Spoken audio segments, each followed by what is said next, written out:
માનતા માતાજીને એટલી બધી મારી દીકરી ઓફ થઈ ગઈ હતી.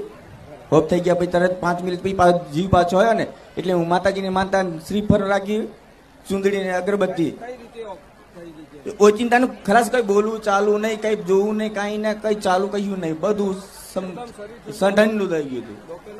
ડોક્ટર કશું બોલ્યા ના એટલે પછી મેં માતાજીને માનતા રાખી કે ખુખારમાં મારી ખરેખર હું ગરીબના ઘર દીકરો છું, મારી તું મારે આટલી આજના કોઈ રોતો જ હું માતાજીને માફી માંગી, મારી દીકરી કમ્પ્લીટ કરી. હું આજે હું બીજા રવિવાર હું માતાજીના ટેસ્ટ પર આવી ગયો.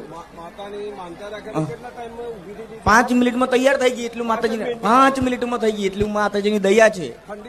હા થઈ ગઈ, બોલતી થઈ ગઈ. પછી આટલે પછી જ્યારે રવિવાર હું આવ્યો એટલે માતાજીને ચેક કર્યા હતા તે હા ના હો કમ્પ્લીટ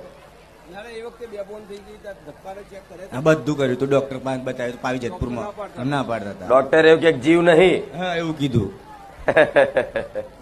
ને માતાજીની કૃપાથી માતાજી 5 નારનું તોરણ રાખ્યું છે, એક ચૂંદડી, માતાજી ત્રિશુલ ને પ્રસાદ ફરફરા નહીં ચડાવવાનું. આવા પરચા રોજના થઈ ગયા છે હવે.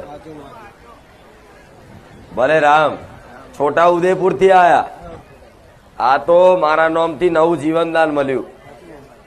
પણ કઈ નહીં, આવી નાની દીકરીઓ હોય ને એના તું છે ને 51 રૂપિયા 5 દીકરીઓના